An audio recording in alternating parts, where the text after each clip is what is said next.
음, 이청준 전집의 7권에 해당하는 가면의 꿈이라는 그 단편 소설을 표제로 하고 있는 소설집이고, 지난 시간에 이어서 두 번째 시간인데 못하네.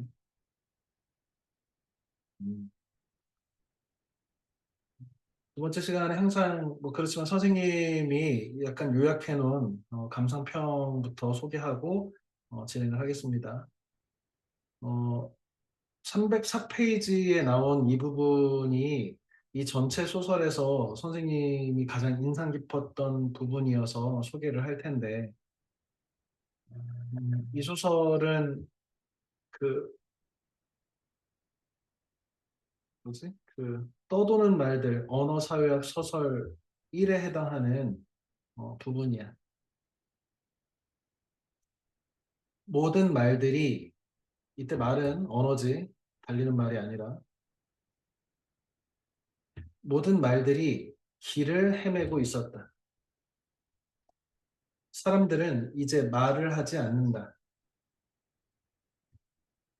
그들은 너무나 많은 말을 하여 말들의 주소를 바꿔 놓음으로써 말들을 혹사했고 말들을 배반했고 결국에는 그 말들이 기진맥진 지천하게 했다. 말들은 그들의 고향을 잃어버렸고 말들의 고향에 대한 감사와 의리를 잃어버렸다. 그래서 배반당한 말들은 자유였다. 그들이 태어날 때 지은 모든 약속에서 말들은 자유였다. 그러나 말들은 이제 정해진 장소, 정처가 없었다. 말들은 이곳저곳 떠돌아다니며 그들이 깃들일 곳을 찾았다. 어떤 말들은 전화기 속으로 숨어 들어와 은밀히 등지를 틀려 했고, 어떤 말들은 뻔뻔스럽게 통화를 가르치고 나서며 다른 말의 소구를 약탈하려 들기도 했다. 그러나 말들은 아직 대개 애원하고 있었다. 깃들 곳을 찾아 하염없이 떠들며 애원하고 있었다. 이 부분까지 읽은 학생이 어, 지금 선생님이 파악한 바는 이 수밖에 없는데, 어, 윤이야. 네, 윤이는 이 책 몇 페이지까지 읽었어? 잘 읽었어요. 다 읽었어? 네, 지금 선생님이 이 부분을 가장 인상 깊었다고 소개하고 있는데, 이 부분이 어떤 맥락인지 알고 있어? 기억이나 이 문장들이? 어, 잘 기억 안 나요. 어, 선생님은 이 전체 소설의 가장 핵심적인 주제를 그냥 이렇게 표현한 것 같거든. 비단 그 언학 소설이라는 단편만이 아니라 이 전체 내용을 아우르는 것이 이 말들이 모든 말들이 길을 헤매고 있다라고 하는 거야. 어, 선생님이 질문을 하나 해보자. 이민서, 네, 네, 네, 이민서는 왜 잘 집중하고 있지? 네, 네, 자, 우리가 사실 세계가 있잖아, 민서야. 네, 세계하고 언어 중에 네. 어떤 게 사이즈가 더 큰 것 같아? 잠시만요. 뭐가 더 크냐고요? 음. 미체 조용히 해. 죄송해요. 아니, 동생이 너무 시끄럽게. 해. 동생 보고 있구나. 그러면 다른 친구한테 질문해 볼게. 동생이 아닌데, 동생이 아닌 동생이 시끄럽게 해요. 알았어. 이 세계하고 언어 중에 어떤 게 더 큰 것 같은가? 아, 그럼 말을 바꿔볼까? 그럼 이 세계하고 언어 중에 뭐가 먼저 존재하나? 이 세 개요. 세계가 먼저 존재할 것 같지, 그지? 네. 우리가 아는 과학적 정보에 의하면 지금으로부터 138억 년쯤 전에 빅뱅이 있었고, 이 빅뱅 이후에 우리가 아는 이 세계가 있었다고 치자. 그런데 언어가 탄생을 하려면 적어도 어, 생명이 있어야 될 텐데, 빅뱅 이전의 생명, 빅뱅 이후에나 생명이 탄생하니까 어, 꼭 우리 이 지구의 언어 아니라도 어떤 세계의 고등한 존재가 외계인이 있다고 하더라도 언어가 나중에 있기는 하겠지. 그런데 선생님의 질문은 뭐냐면 본래 질문은 이 세계와 언어 중에 어떤 것이 더 큰 범주인가, 더 많은 범주인가 이런 거예요.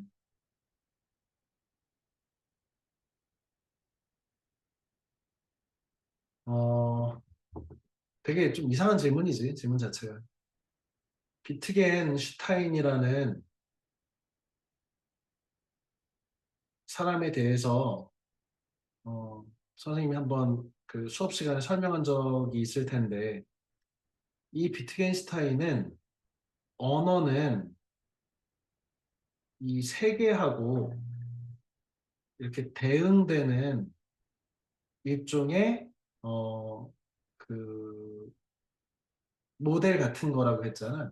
그러니까 그 재판에서 비트겐슈타인 힌트를 얻었던 건 재판에서 교통사고라고 하는 세계의 어떤 사건이 벌어졌는데 이걸 가지고 어, 모형의 어떤 자동차, 모형 사람을 이렇게 가지고 설명하더라는 거잖아.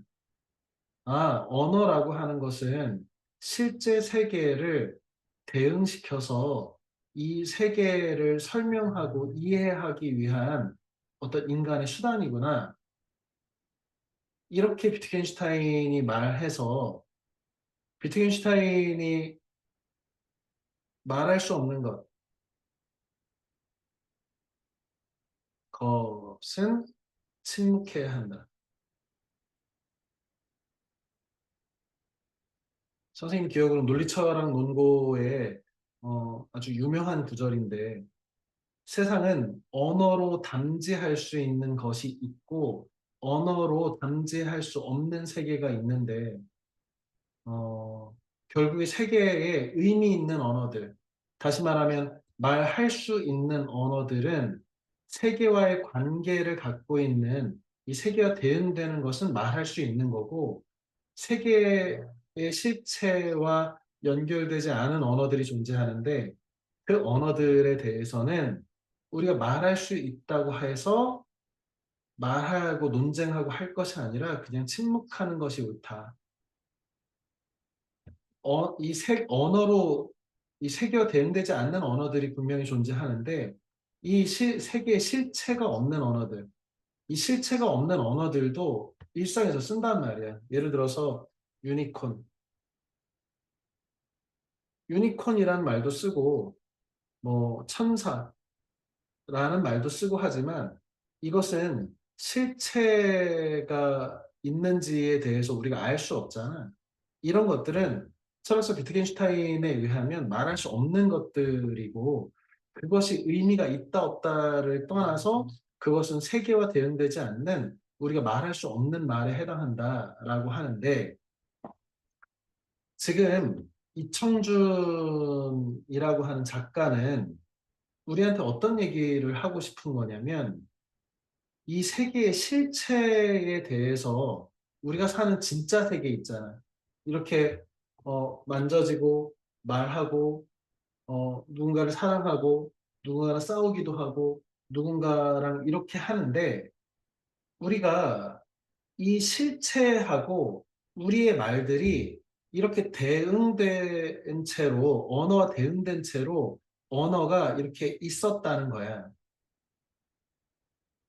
이 언어의 고향은 어디냐면 실체인 거야, 그러니까. 그런데 이청준의 그 다른 작품 중에 차나 한 잔이라는 작품이 있어. 이청준의 차나 한 잔이라는 작품을 우리 3학년 학생들은 풀었을 텐데 이번 주에. 재영아, 임재영? 네. 차나 한 잔 이번 주에 한 게 맞지? 월요일 네. 날. 저거요? 차나 한 잔. 저거 저 지금 처음 보는데요. 저걸 처음 본다니. 어, 선생님이 헷갈리나? 헷갈리나 보다. 딴 수업하고. 이청준의 차나 한 잔이라는 작품은 어떤 작품이냐면 이 신문에 만화를 그리는 만화가야. 그런데 신문에 연재하는 한 컷 만화를 매주 그려내. 매주 한 편씩 그려내는데 신문사에서 자기의 만화를 띄엄띄엄 기재를 해주는 거야. 그래서 문화부의 그 문화부장, 그러니까 일종의 데스크 편집장이어서 이 신문의 문화부 칸에 이 만화를 실을지 안 실을지를 결정하는 사람인데 이 매주 부장한테 자기가 정성 들여서 재밌는 만화를 그려서 내면 이 문화부장은 너무 재밌다고 와, 끝내주는 이런 아이디어 어떻게 생각했냐고 칭찬을 해. 그런데 다음 주에 신문에 안 실려. 그래서 왜 안 실렸나요? 그러면 아우 다른 기사들이 폭주해서 너무 많아서 그렇대. 그런데 어느 날 문화부장이 차 한 잔 하재. 그러더니 해고를 하는 거예요. 자, 지금 이 소설에서 이청준의 다른 소설인데 이청준이 이 차나 한 잔이라는 말에 대해서 이 차나 한 잔 하자는 사실은 그 말은 어떤 세계와 상관이 있는 거야? 이 세계 사건, 자기를 해고하자는 사건과 연결돼서 대응되어 있지. 그런데 도대체 우리 차나 한 잔 합시다 라는 말과 너 이제부터 해고야. 네 만화 재미없어서 음, 그 너를 안 쓰고 다른 사람 쓸 거야. 라는 말이 하나도 연결이 안 되잖아.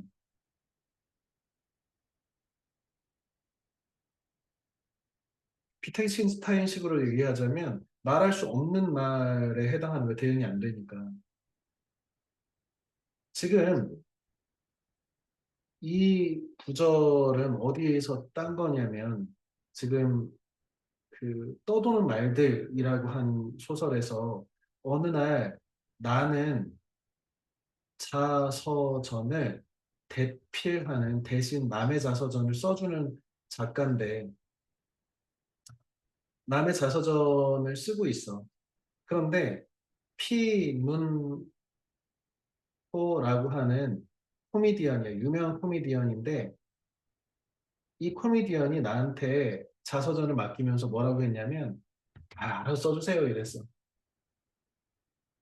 자서전의 실체는 다시 말하면 자서전이란 말의 실체는 어디 있어? 피문호의 인생에 있지. 그런데 피문호 씨가 나한테 자서전 써달라고 하면서 그냥 알아서 써주세요라고 하는 거야. 그래서 나는 분명히 피문호의 자서전을 대신 쓰는 사람인데 내가 상상을 해서 피문호가 그런 인생을 살았고 피문호가 그런 철학과 그런 가치관을 바탕으로 이런 행동들을 했다라고 막 글을 쓰다 말고 어디선가 전화가 왔어. 나는 막 쓰다가 도저히 이게 글이 안 써져. 왜? 나의 말은 그야말로 길을 잃었지. 왜?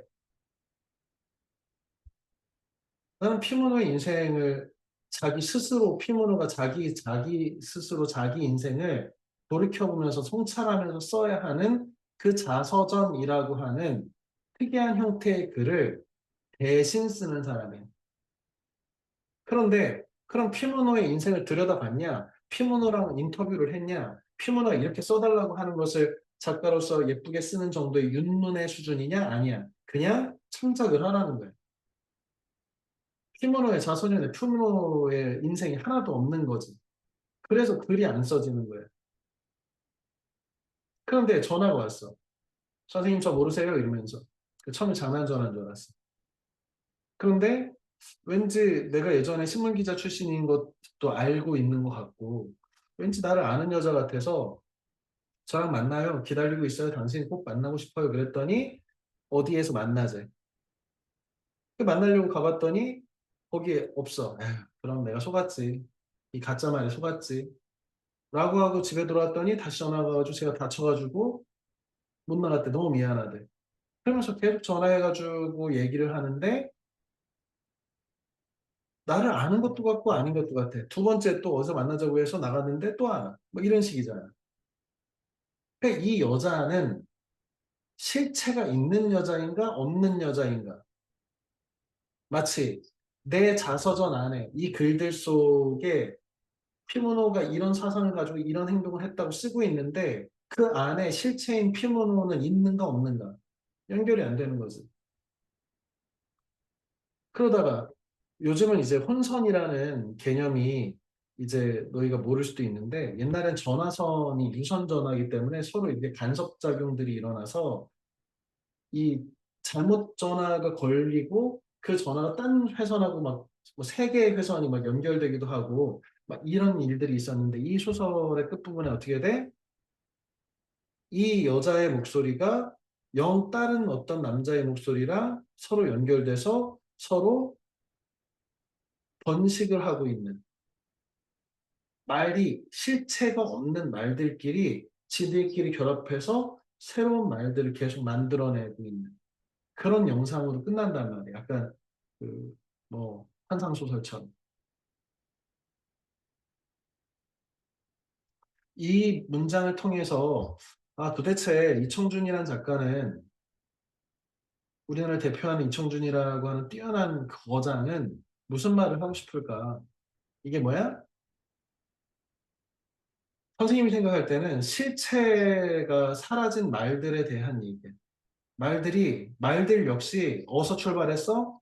세계라는 고향에서 출발했는데 도대체 이 우리가 지금 하고 있는 짓거리는 말들이 실제의 말들, 실제의 세상하고 전혀 상관없는 말들로 가득 차서 이 실체를 잃어버린 세계와 대응되지 않는 쓸데없는 말들, 그리고 고향을 잃어버린 말들이 지들끼리 결합해서 새로운 말들을 만들어내고 이 세상은 실체 없는 말들의 세상이 돼버렸다는 거지. 그냥 간단히 얘기하면 가짜뉴스 같은 것을 뭐 예를 들 수도 있겠지. 가짜뉴스가 어느 날 진짜인 것처럼 이렇게 알려지기도 하고. 우리가 생각해보면 최근에 중요한 이슈 중에 하나가 이제 그 전 윤석열 대통령 전 대통령 부부가 감옥에 지금 이제 구속돼 있는 상태인데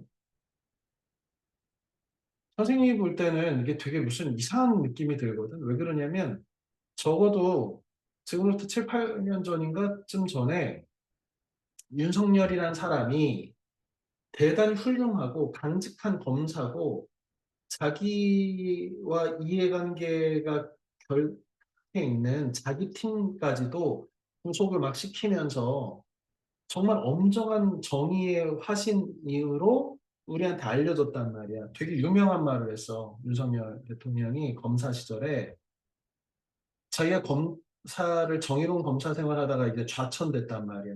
이게 잘 나가던 검사가 이렇게 잘렸어. 그러면서 뭐라고 했냐면 나는 어떤 특정 사람한테 충성하지 않는다. 난 사람이 충성하지 않는다는 말을 해서 어마어마한 인기를 얻었다고. 그때 선생님도 솔직히 얘기하면 저 사람 되게 강직한 검사가 그래도 우리나라에 한 명쯤은 있었구나. 이렇게 생각했어.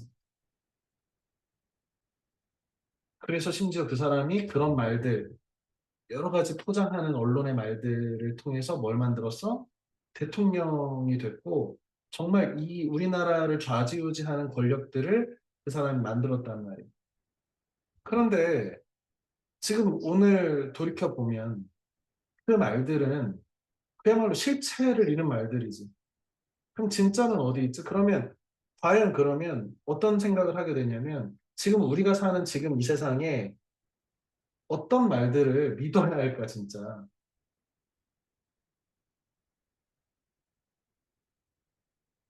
이 부분이 되게 아이러니하게 선생님한테는 읽혔는데 말들이 고들의 고향을 잃어버렸고 자신들의 고향에 대한 감사와 의리를 잃어버렸어. 그래서 배반당한 말들은 자유를 얻었대. 말들이 자유를 얻었으니 자유는 왠지 좋은 건가? 그들이 태어날 때 지은 모든 약속에서 말들은 자유였어. 세상은 어떻다고 느끼는 거야? 그냥 거짓말 투성인 거야, 다. 실체가 없어. 그러면 이 실체가 사라진 세상에 오로지 실체에 대응되지 않는 말들이 지들끼리 결합해서 이 세계가 만들어졌다면 우리가 사는 이 세계는 결국 언어를 통해서 판단하고 언어를 통해서 생각하고 우리는 언어로 사유해서 살고 있는데 언어라는 걸 도구로 살고 있는데 인식의 도구로 그러면 진짜 우리는 어떤 세상을 살고 있나 이런 생각을 작가인 이충주는 언어를 가지고 세상을 이해하고 설명하고 언어를 가지고 실제로 먹고 사는 사람이잖아요.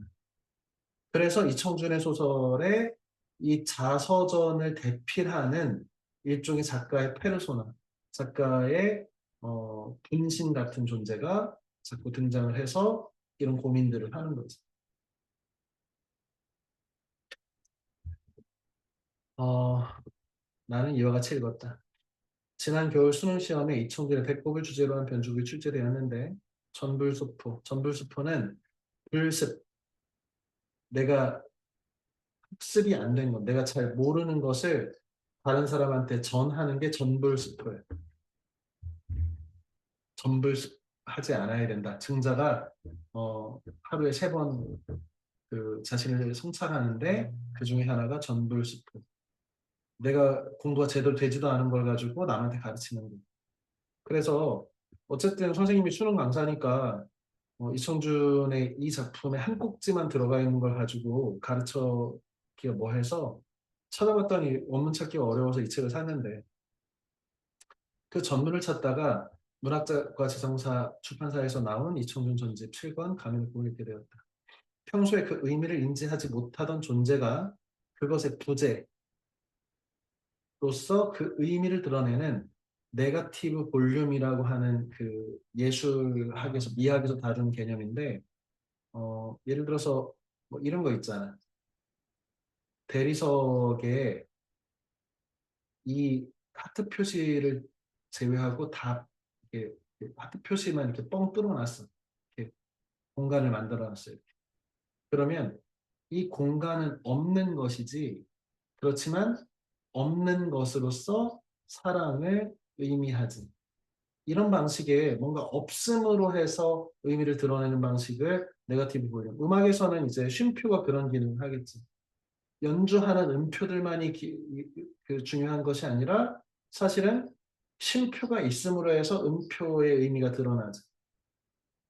그러니까 빈 공간이 역설적이게도 존재, 부재가 존재를 드러내는 것. 대표적으로는 우리 배운 작품 중에는 황만근이 사라졌다. 성석재 작가의 황만근은 이렇게 말했다에서 첫 문장이 뭐예요? 황만근이 사라졌다잖아. 황만근이 사라지니까 어떤 의미가 일어나? 그동안 황만근이 이 마을에서 했던 일들이 공적인 일들과 바보라고 무시당하면서도 정말 진정한 인간으로서 전인으로서 살았던 삶들이 드러나잖아. 이 사람이 사라지니까. 있을 때는 바보로 무시했잖아. 그런 걸 이제 네거티브 볼륨이라고 하는데 선생님이 볼 때 이 작품을 관통하는 이게 주제에 접근하려면 이 네거티브 볼륨에 대한 이야기를 하는구나. 뭔가 사라지는 자리를 가짜가 채우는 것. 그 대표적인 게 배꼽이지. 어느 날 배꼽이 사라졌어. 내가 배꼽이 있다는 걸 한 번도 생각도 안 하고 살았어. 배꼽은 누구나 있으니까. 그런데 배꼽이 사라졌는데 나는 내 배꼽이 사라진 것에 대해서 딴 사람한테 말하고 싶지가 않아서 숨겼어. 요즘으로 치자면 뭐 배꼽 스티커 같은 것도 있으니까 되게 재밌었는데 배꼽 스티커를 위쪽에다 이렇게 붙이고 이렇게 그 배를 드러낸 패션이 한때 유행했다며. 그러면 다리가 길어 보인다며 배꼽 위에다 붙이는 배꼽 스티커를 판다고 하던데. 그러니까 이 사람 배꼽 스티커라도 붙여야 되는 거 아닌가라는 아니 그림을 그리든가. 배꼽이 사라졌어. 그랬더니 갑자기 어때? 배꼽에 대한 말들이 어마어마하게 나오는 거지. 일단은 배꼽이 사라졌는데 내 배꼽 사라진 것을 숨겼는데 어디 매출이 주냐면 사우나, 공동 뭐 찜질방 이렇게 몸을 드는 화장 뭐 이렇게 수영장 이런 데에 매출이 급감해. 그것을 통해서 뭘 생각해? 아, 나만 배꼽이 없어진 게 아닌가 보다. 하지만 그 누구도 자기 배꼽이 사라진 얘기는 안 해. 다 배꼽 있는 척해. 그런데 뭐가 드러나? 배꼽에 잡지가 생기고 배꼽에 대한 토론이 생기고 배꼽에 대해서 예쁜 배꼽 대회를 열기도 하고 온갖 배꼽과 관련된 논쟁과 여러 가지 말들이 생겨나잖아. 어떻게 하니까? 배꼽이 사라지니까. 이게 뭐야? 네거티브 볼륨이지. 실제로 사라져야, 어떤 게 사라져야 그 사라진 자리를 뭐가 채우는 거야? 말이 채우는 거지. 아까 선생님이 이 부분이 전체 이청준의 모든 작품에 지금 여기에 수록되어 있는 적어도 가면의 꿈이라고 하는 단편집의 전집 7권에 수록되어 있는 작품들에는 다 이 부재, 존재 사이에 뭐가 없어진 자리에 헛된 말들이 그 자리를 채우고 있는 그거에 집중하고 있는 것 같아요, 이청준이. 누군가 정의를 말한다면 이 세상에 정의가 사라진 것일 수도 있다는 생각. 우리한테 우리의 삶 속에 사랑이 제일 중요합니다라고 누가 사람들이 외치기 시작한다면 사실은 우리 안에 사랑이 소멸됐다는 생각. 그럴 수도 있겠다라는 생각을 했습니다. 그러면서 지난 겨울은 난데없이 계엄이 있었던 계절이었고 그래서 우리 사회의 안녕이나 민주주의 또한 갑자기 사라진 배꼽처럼 느껴졌다. 그래서 우리는 민주주의나 우리 사회에 절대 일어나지 않았을 것 같은 무슨 옛날에 우리 아버지 세대, 할아버지 세대에나 있었던 계엄이 설마 요즘 같은 시대에 있겠어? 민주주의는 당연한 거고 우리나라가 세계가 부러워하는 민주주의 나라인데 대통령도 끌어내려서 감옥 보내는 권력자도 민주주의 앞에서 무너뜨린 사람, 우리 자랑스러운 민주주의의 역사를 갖고 있는데 네, 설마 했는데 계엄이 있었고 그러면서 아, 민주주의가 사라졌네 라고 하니까 사람들이 갑자기 민주주의, 민주주의, 민주주의, 민주주의를 외치고 있죠. 지금까지.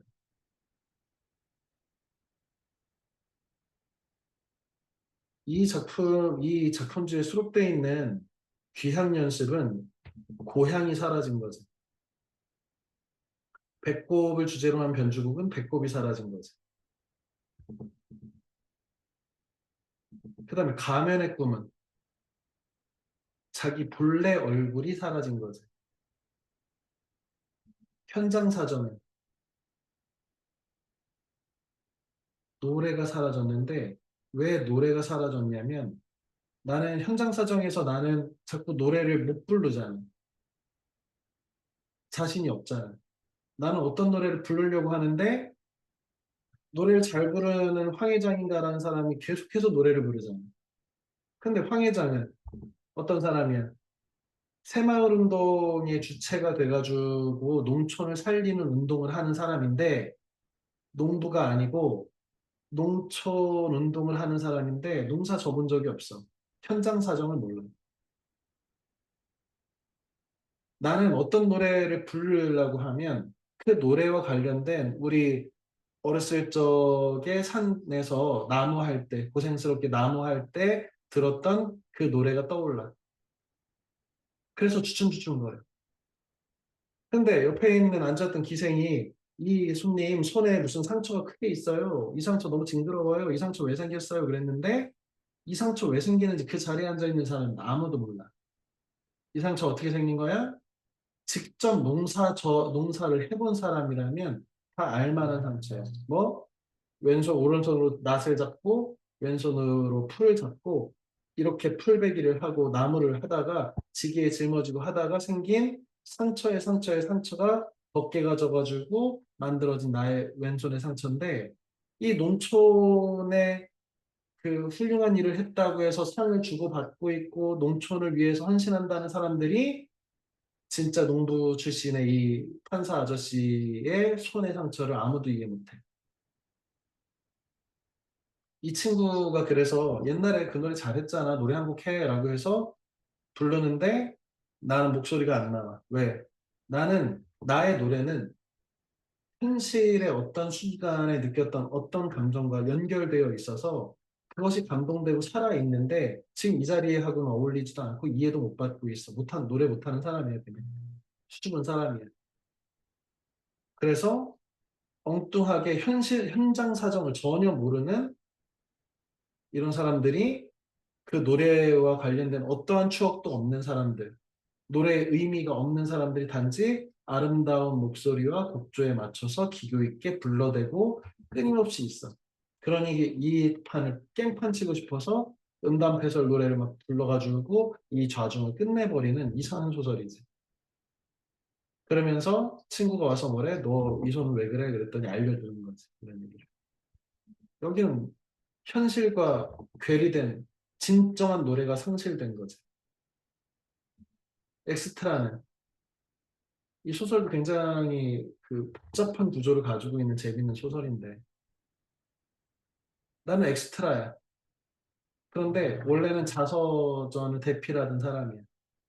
그런데 내가 이번에 어떤 감독의 한테 가가지고 이 내용의 시나리오를 썼으니까 이거 영화로 만들어 달래.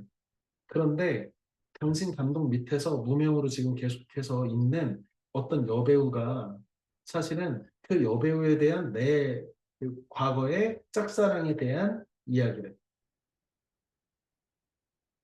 했더니 감독이 흥미로운 거예요.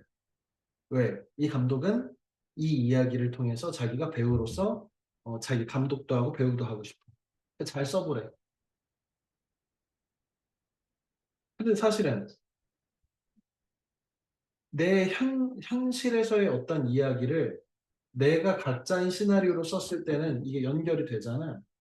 그래서 나는 어떻게 하는 게 내 꿈이었다는 거야? 나는 엑스트라로 지금 있지만 나도 주연하고 싶어. 왜? 이 얘기는 원래 내 이야기니까. 이때 누가 상대 배역을 했으면 좋겠냐면 이 현실에서 짝사랑했던 그 무명 여배우가. 그런데 이 자리를 누가 차지하려고 하는 거야? 이 감독이. 이렇게. 그러면서 얽히고 설키지. 진짜와 가짜가 얽히고 설키는 그 현실과 연극이라고 하는 영화라고 하는 가짜 사이에 그런 관계. 대흥 부동산 공사는 아버지가 학교 교장 선생님으로 그래도 근무하시다가 지금 은퇴하시고 나서 방황하는 얘기지. 그래서 아들인 나는 아버지가 자꾸 힘없이 이렇게 이렇게 어디 가가지고 적응도 못하고 괜히 정치판 떠돌다가 이렇게 횡당하고 그러면서 자꾸 의기소침하고 안 나가려고 하고 막 이러니까 뭘 만들어줘? 대흥 부동산 공사라고 하는 아예 복덕방을 차려주고 여기 사장님 하세요 그랬더니 아버지가 당당해졌잖아. 아버지는 뭘 못 받아들이는 거야? 나 그래도 예전에 학교 교장하던 사람인데 라고 하는 어떤 남성성. 내가 주체로서 내가 밑에 사람 거느리던 사람인데 지금 니들처럼 그냥 길거리에서 복덕방 여기 월세나 이렇게 연결해주고 하는 놈들하고 똑같냐 그러면서 거기서도 내가 아들 잘 뒀다고 자랑하다가 쫓겨났잖아. 삐지고 자꾸만. 남성성의 부재 그것을 되찾아주는 아들의 이상한 희극 같은 거지. 떠도는 말들은 아예 말의 실체가 사라져 버린 거잖아. 실체 없는 말들. 만나러 갔더니 그 사람이 없어. 그런데 심지어 말들끼리 혼선된 말들끼리 지들끼리 번식을 막 하는 그런 현상. 그 가을의 내력은 이거는 뭐 그냥 사실 약간 그 김유정의 동백꽃의 일종의 변주처럼 느껴지는데 동백꽃에서 내 사랑의 감자를 안 먹겠다고 하는 나의 거절에 빡친 점순이가 자기네 닭하고 이 나의 닭을 맨날 닭싸움을 시키잖아. 그것이 약간의 변주라고 생각이 들었는데 지금 나는 남성적인 어떤 그 초등학교 동창네 집에 있는 무서운 개가 이 동네 강아지들의 왕이 된 게 이 골목대장 하고 있는 게 너무 기분 나빠가지고 내 강아지를 훈련시켜가지고 싸우게 해가지고 결국에 이기게 하는 팔로스도 이 남성 싸움 뭐 이런 건데 그러니까 결국에는 이 책에 수록된 단편들도 다 어떤 것이 사라진 자리에, 고양이 사라진 자리, 배꼽이 사라진 자리, 이런 것들이 다 사라진 부재의 자리에 헛된 말들이 그것들을 채우고 있는 양상. 가짜가 채우고 진짜가 사라진 사이에 가짜가 채워서 마치 진짜 행세를 하는 그렇게 익혔어. 노자의 도덕경에 보면 노장사상할 때 노담이지 유무상생 유가 있음은 없음을 만들고 없음은 있음을 만든다. 아까 이 네거티브 볼륨 이런 것이 떠올랐어. 그 중에도 떠도는 말들이 가장 탁월했는데 전에 읽었던 자서전들 쓰십시다. 그 따로 단편이 있어. 전집에 따로 있는데 이거하고 연결돼 뒤쪽에 피모노스한테 나중에 한 대 맞고 막 이런 내용이 그 의미가 더욱 선명하게 다가온다. 실체가 사라진 자리는 언어가 그 자리를 차지하게 된다는 작가의 생각은 깊은 울림을 준다. 그러면서 진짜로 산다는 것은 무슨 의미일까라는 생각을 하게 하는 거지. 이제 헛된 말의 자리를 몰아내고 그 안에 진짜를 채운다는 건 뭐고 그런 삶을 살려면 어떻게 해야 될까? 선생님도 사실 국어 강사고 맨날 이 온갖 말을 하고 살는 사람이잖아. 근데 온갖 말들이 이렇게 많이 한다고 해서 내 삶의 실체가 진짜 더 나아지고 있는가라고 생각하면 그렇지는 않은 것 같거든. 그러니까 이런 어떤 반성을 하기도 하고 돌아보게 한 성찰을 제공하는 어, 그런 작품이었어. 출판사에서 이 책을 해설한 것들 중에 어, 몇 가지만 좀 설명을 하겠습니다. 이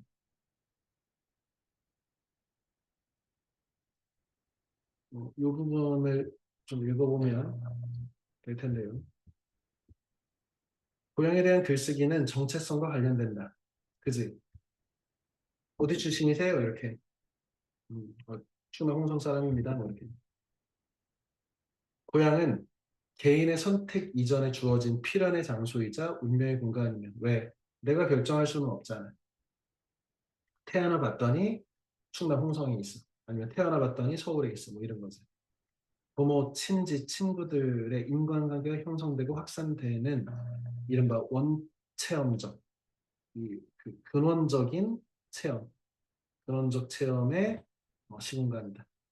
이천준 소설에서 고향과 정체성의 관계가 주목되게 되는 이유가 바로 이것인데, 원체험적인 시공간이어서 그런데, 등장인물의 병리적 징후를 통해,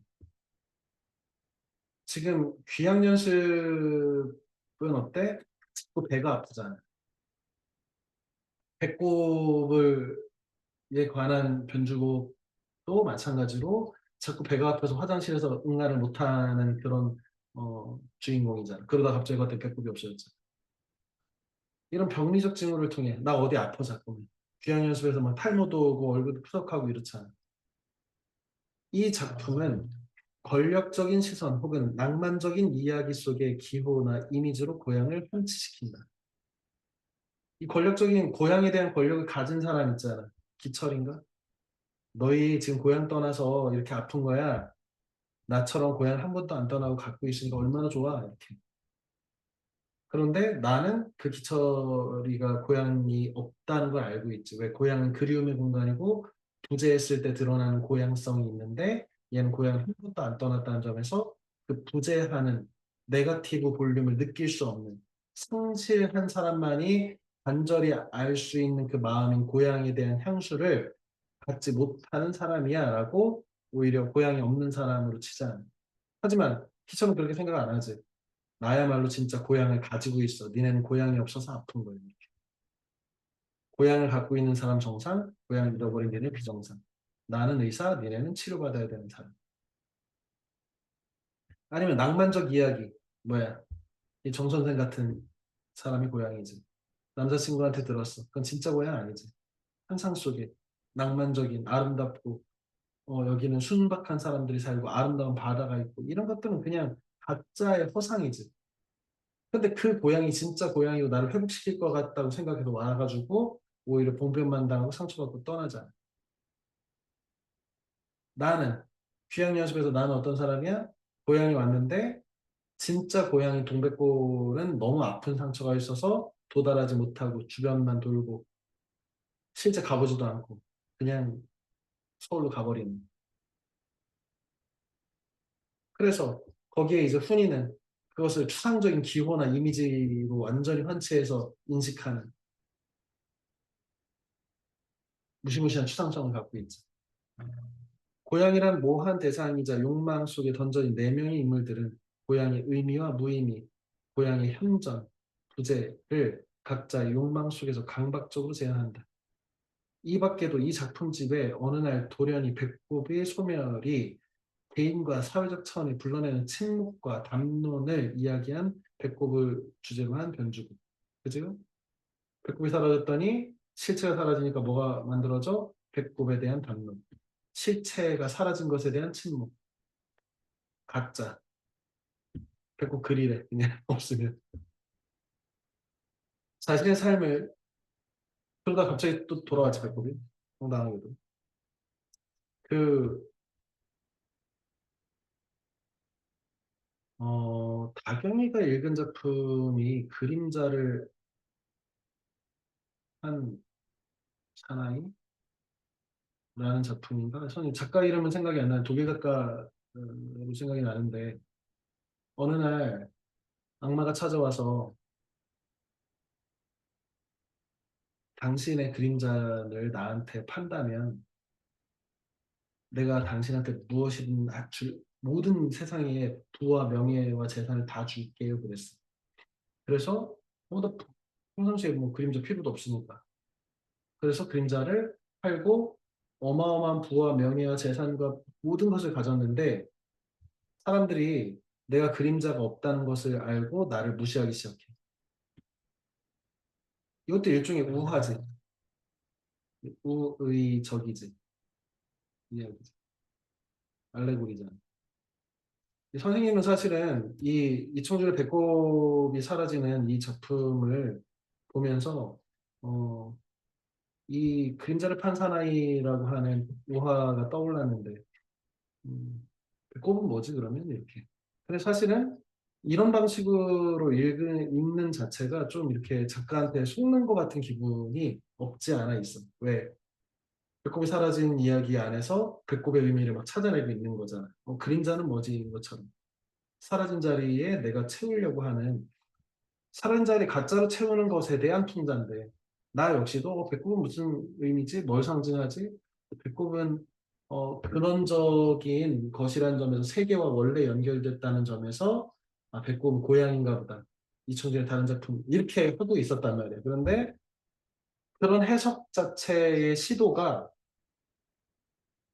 뭔가가 사라진 자리에 각자의 이야기를 채우는 얘기들에 대한 통자라는 점에서 나 역시도 작가가 의도한 대로 뭘 내 이야기 속에서 배꼽이 사라졌더니 너도 똑같은 짓을 하고 있구나 이렇게 좀 이렇게 얘기하고 있는 게 아닌가라는 생각을 한편 하기도 했어. 자신의 삶을 자신의 목소리로 구술하는 그리하여 고향의 존재를 의 근거로 재확인하는 상징적 절차인 자서전 쓰기를 대필하는 주인공이 대피를 거듭하면서 고양이 흔적과 목소리를 잃어가는 동시에 유령화된 말에 얽매이는 과정을 그린 엑스트라 떠도는 말들. 주인공이 공식적인 자아의 얼굴을 가면으로 가리고 공식적인 얼굴은 어떤 거야? 일종의 진짜 가면이지. 우리 어, 정신분석학에서 페르소나라고 하는데 우리들은 다들 가면을 쓰고 있다는 거예요. 이 가면의 꿈도 이 칼 구스타프 융의 이 심리학하고 좀 연관지어서 생각해 볼 수 있는데 선생님이 진스 팩토리 학원의 국어학원의 원장님이라는 이 지금 너희 앞에 있는 이 가면은 이게 얼굴은 가면이라는 거예요. 나는 집에 들어가면 다시 이 가면을 벗고 어, 가족의 아빠, 남편의 가면을 이렇게 쓰고서 등장한다는 거예요. 그 가면 이면에는 그림자, 섀도우가 있는데 이 그림자는 내가 혐오하고 내가 미워하고 내가 싫어하고 하는 모든 캐릭터들을 야, 나 이런 사람 아니야 라고 해서 부정한 캐릭터가 나의 그림자야.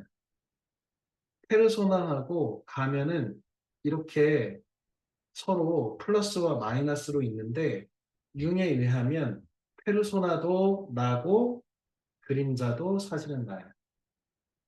그래서 사실 내가 싫어하는 사람은 내가 누굴 싫어하는 거냐면 그 사람을 싫어한다기보다는 내가 애써서 나의 가면 이하로 집어넣고 내재하고 있는 나의 그림자를 혐오하는 거, 자기 혐오라는 쪽. 지금 가면의 꿈이잖아. 그러면 이 페르소나는 무슨 꿈을 꾸나? 가면을 벗고 싶지. 내가 원초적인 나에게 주어진 어떤 것들을 자연스럽게 드러내서 나는 이 세계하고 연결된 채로 가짜로 살고 싶지 않은데 선생님이 가짜로 살지 않아서 화날 때 화내고 에이 수업 야 그만하자 하고 집에 가버리고 이렇게 할 수가 없어. 그런 사람을 선생님이 손가락질했거든. 아예 무책임한 사람. 이렇게. 근데 내 손가락은 사실 어디를 향했다고? 내 가면 이면에 있는 내가 그런 사람 아니라고 만든 네 가면 만들기 위해서 나를 이렇게 눌러놓은 내 섀도우 가면의 모습을 싫어해서 나는 이 애써서 이 가면을 만들었는데 저것들은 가면을 만들지도 않네라고 해서 손가락질 한다는 거예요.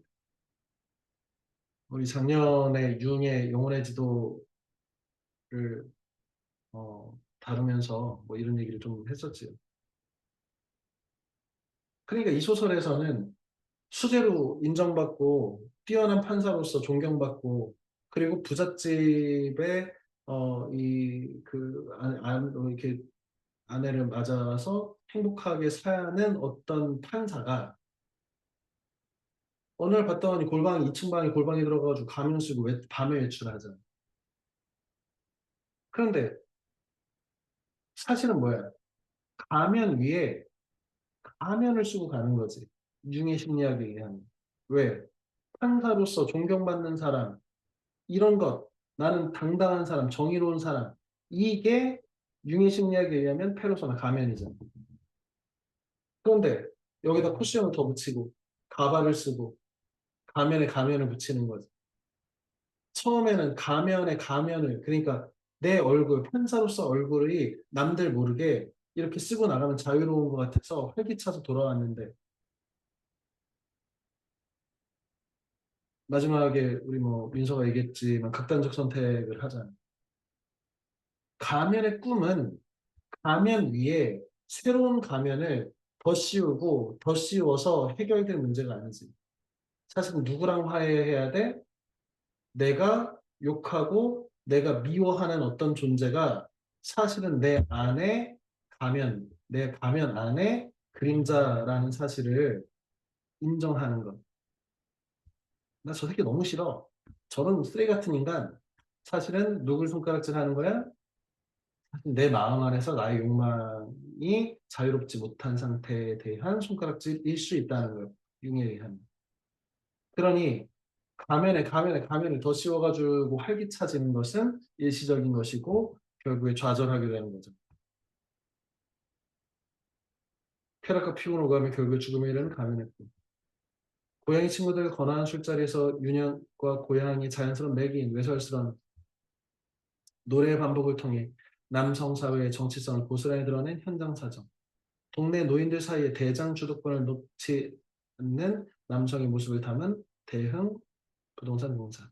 골목의 주도권 싸움을 놓고 초등학교 동창끼리 벌이는 개싸움을 그린 그 가을의 내력 등이 수록되어 있다. 비록 내적 갈등과 혼돈을 겪은 인물들 각자가 처한 공간은 다르지만 이 작품들 모두 그 혼돈과 강박의 근원으로 작동하는 부재한 고향을 우리에게 일깨우며 그 인물들 속에 흐르는 작가 이청준 자신의 무의식을 흐름을 짐작하게 한다. 이와 함께 자신의 존재 입증을 가능하게 했던 실질적 심리적 고향을 잃어버린 사람들이 사회적 차원에서 자신의 존재 증명을 해나가려 욕망을 추구하고 특정 공간을 주도하는 권력과 골목에서 개싸움하는 정치성, 부동산의 사장들려는 과정에서 억압하는 남성성의 출현을 목도하게 됩니다. 프로이드식으로 얘기하자면 이 남성성을 강조하려고 그렇다는 거지. 음. 소설의 언어는 소설은 언어의 질서를 통해 반성적으로 삶을 인식 혹은 해석하고 창조적으로 사랑하는 뭐를 삶을 사랑하는 자유롭고 조화로운 새 세계를 꿈꾸는 담화 행위이다. 이청준이 이런 말을 했대. 언어의 질서를 통해 삶을 반성적으로 인식하고 해석하고 창조적으로 사랑해야 된대. 언어의 질서를 통해서 우리는 우리의 삶에 대해서 사랑해야 된대. 자유롭고 조화로운 새 세계를 왜 고정된 이 세계가 아니라 계속 창조해내는 새로운 세계를 만드는 것을 통해서 언어의 질서를 통해. 그러니 언어의 질서가 있으려면 이 허망한 말들을 걸러내고 어떻게 하면 우리가 이 허망한 말들 속에서 사는지에 대해서 침착해서 찾아가지고 이런 것이 다 허망한 말들이야를 어떻게 보면 보여주는 이청준의 작업이었다는 거지. 선생님이 그 전에 이 서편제에서 어, 그 창하는 판소리를 하는 그 제대로 된그 광대를 소리꾼을 만들기 위해서 딸이 엄청나게 노래를 잘하는데 재능이 있어서 가르쳤는데 노래는 엄청 잘해. 그런데 신청전을 부르는데 신봉사 대문을 부르는데 뭐가 없다고 느껴져? 한이 없다고 느껴져. 그래서 어떻게 했어? 이 아버지가 고수인 아버지가 딸에게 한을 주려고 딸의 눈을 멀게 하는 겁니다. 이것도 어떻게 보면 지금 이 가면의 꿈이라든지 특히 노래가 사라진 현장 사정 같은 것과 이렇게 포개서 보면 이청준은 진정한 예술이라고 하는 것이 그 제대로 된 그 정점에 이르는 어떤 예술은 이 실체, 이 고통이라고 하는 실체인 이 세계와 독립적으로 존재할 수 없는 말과 관련된다. 그러니까 노래가 기교가 뛰어나고 막 엄청 훌륭하고 박수칠만 하고 이런 기교들은 사실은 어디서 시작해야 되는 것이냐면 깊은 인생에 대한 이해와 그 인생이라고 하는 것, 삶이라고 하는 것, 이 세계가 고통으로 가득하고 연민할 만하고 그렇지만 그 속에서 아름다운 것이 있다는 이것에 대한 이 연결을 잃어버린 것은 큰 예술이 아니다라는 생각. 물론 병적인 방식으로 지금 발현된 거지. 그럼 이게 옳으냐 그르냐. 뭐 이런 인위적으로 한을 주입하는 것은 그럼 가능한 것이냐 아니냐. 뭐 이런 생각들을 또 계속해서 새로운 생각들을 만들어내지. 뭐 눈길이라든지 당신들의 천국 이런 대표작들도 이런 관점에서 좀 이해할 수 있지 않나라고 생각했습니다. 어쨌든 그래도 이번에 소설이어서 대부분의 학생들이 충실히 읽었다는 점에서 칭찬을 합니다. 나머지 해설 다 읽어보고요. 다음 주 소개하고 책 소개하고 마무리할 텐데 아마 올해 지정된 책 중에 가장 어려운 책이에요. 총 11장으로 되어 있는 한 400페이지의 책인데 11장 중에 5장까지 다음 주에 읽어오는데 한 200페이지 정도 돼요. 어, 이번 주에 부지런히 읽어서 그래도 이번 주에 방학이니까 열심히 읽기 바라고요. 과학책이고 카오스 이론이라고 하는 새로운 과학의 등장에 관한 이야기고 카오스 이론이 어떻게 시작됐고 누군가에 의해서 이렇게 확장돼서 우리 현재는 이게 일반적으로 쓰이는 주류의 과학이 됐는지에 관한 책이야. 물론 어려울 거고 당연히 중학생 수준에서 더군다나 여기 뭐 1학년 학생들도 있으니까 굉장히 어려울 것이라고 하는 것은 알고 있어.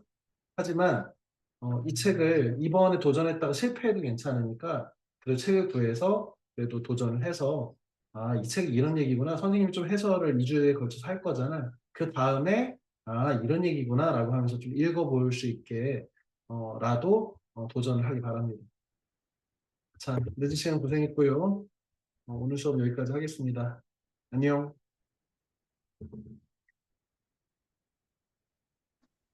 계세요. 네, 고생했어요, 형빈.